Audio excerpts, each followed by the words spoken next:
Hi, I'm Paul Battaglia. Let's walk through some of the key elements in Chapter 4 before you begin planning out the unit. See, what's interesting about Chapter 4 is students see the word like integration and they think, oh, well, this is new. I really have no knowledge of this. When in reality, they kind of do.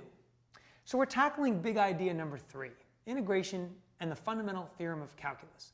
And since students have such a vast knowledge and experience with differentiation, really now is our chance to show them that all we're really doing is undoing some of those processes. So we start with section 4.1, which will walk students through some basic rules of integration. And this will be a nice chance for them to get their feet wet because they know a lot of basic differentiation rules, and now they'd be faced with the derivative and trying to go backwards. And since some of them are very basic rules, I don't think the students will have too much trouble. They'll be able to make a connection right away, which is good and a good way to kick off the unit. Now from here, we'll go to sections 4.2 and 4.3, which will talk about the area under a curve. And students may actually now be able to refer back to when we talked about this classic problem very early on in the text. We coupled it with the tangent line problem. Now here's an interesting pacing note. As you look over the material in section 4.2, area, and 4.3, Riemann sums, and numerical integration, you may actually feel like you need to make a choice, and that's okay. See, because you know your class the best. If you think your class might have a little bit of trouble with the abstractness of section 4.2, don't feel obligated to dive into it.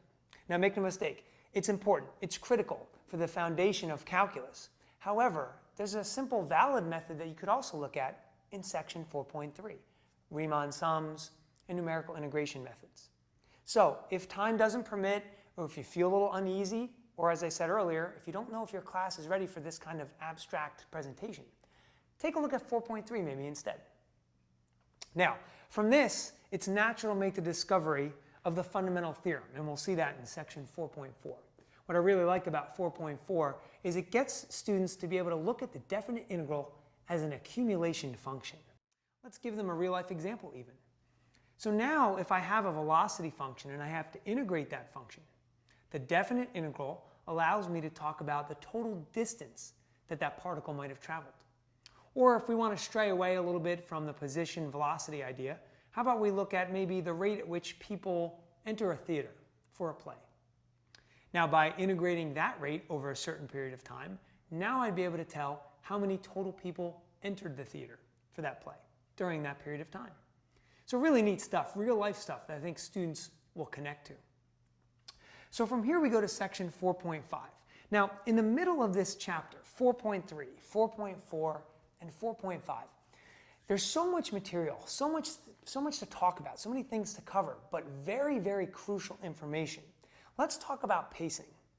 You know, I think that our traditional idea of pacing as teachers is we're worried a lot of times about when we need to cover things and time frames and deadlines.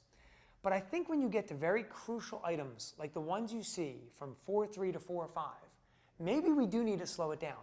Maybe we really need to make sure that the students understand what they're doing.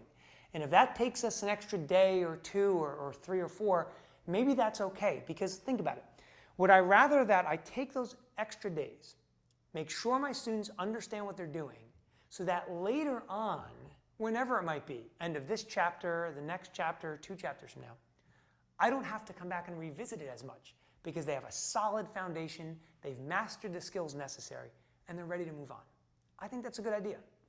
So section 4.5, we'll see an ability for students to look at a more complex strategy of integrating, integration by substitution. And then we finish up in 4.6 and 7 by expanding their inventory of things that they can integrate. I hope all these points have been helpful. I'm sure you'll have much success in chapter 4.